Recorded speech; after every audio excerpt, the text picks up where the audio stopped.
በአማራ ክልል ደቡብ ወሎ ዞን መካነ ሰላም ከተማ መስከረም 23 2018 በመስጂድ ኑር በኢሻ ሰላት ወቅት ወደ መስጊድ የታጠቁ ኃይሎች በመግባት ሃይማኖታዊ ግዴታቸውን በመወጣት ላይ በነበሩ የመስጂድ ዋና ኢማምና የወረዳው መስጂድ ምክትል ሰብሳቢ የመስጂድ አመራሮች የመስጂድ ሀዲሞችን አሰቃቂና አረመናዊ በሆነ ሁኔታ መግደላቸውን የክልሉ እስልምና ጉዳዮች ከፍተኛ ምክር ቤት አረጋግጦልናል አለ።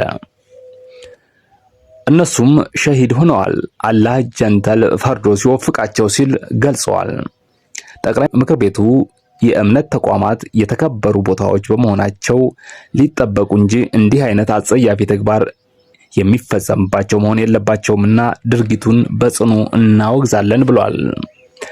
መላው የሃይማኖት ተቋማትም በእምነት ቦታዎች የሚደረጉ ትንኮሳዎችና በእምነት ተከታዮች ላይ የተቃጣ መሰል የጅምላ ግድያ ሊያወግዙና ሊያስቆሙ ይገባል ሲል አሳስቧል። የሃይማኖት ተቋማትና መሪዎች ድርጊቱ አብሮ የመኖር እሴት የሚሸረሽር በመሆኑ እንዲያወግዙና እንዲቃወሙ የሚመለከታቸው አካላትም ሕጋዊ እርምጃ እንዲወስዱ አሳስቧል። የአማራ ክልል እስልምና ጉዳዮች ከፍተኛ ምክር ቤት በአማራ ክልል ሙስሊሞች በእምነት ተቋሞቻቸው በመግባት የሃይማኖት አባቶችና ምዕመኖቻችን በመግደል አባዜ ቀጥሏል ብሏል። በሙስሊሙ ማህበረሰብ ላይ ተደጋጋሚ ትንኮሳዎች፣ ጥቃቶችና ግድያዎች ለማስቆም በከፍተኛ ሆደ ሰፊነት ጉዳዩን ለመፍታት ሙስሊሙ ማህበረሰብ ቢጥርም ነገሩ እያደረ ከመባባስና መልኩን እየቀያየረ ከመምጣት አልተወገደም ሲል ገልጿል።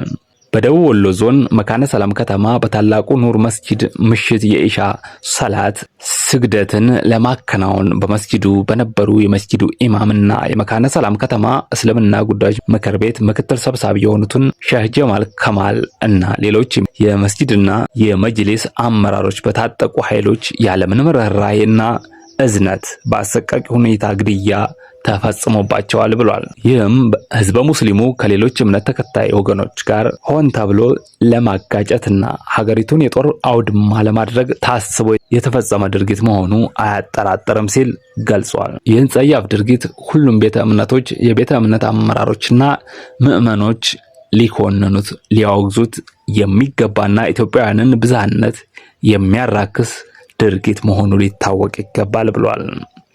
የሚመለከታቸው አካላት ድርጊቱን የፈጸሙ ግለሰቦች ወይም ቡድኖችን በህግ ቁጥጥር ስር በማዋል ተጠያቂ እንዲያደርጉ አሳስቧል።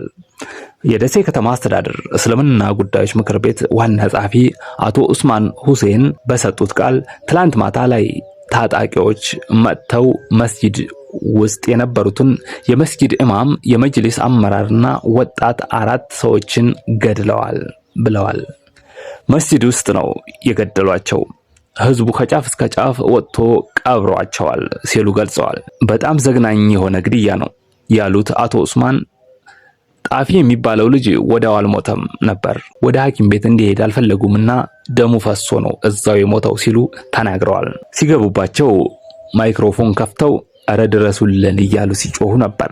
እዛው እየጮሁ እያሉ ነው በጥይት የገደሏቸው ብለዋል።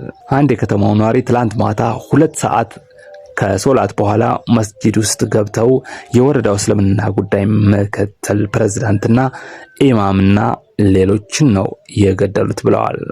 ስርዓተ ቀብራቸውን ፈጽመናል፣ የቆሰሉ ሆስፒታል የገቡ ሰዎችም አሉ ሲሉ ገልጸዋል።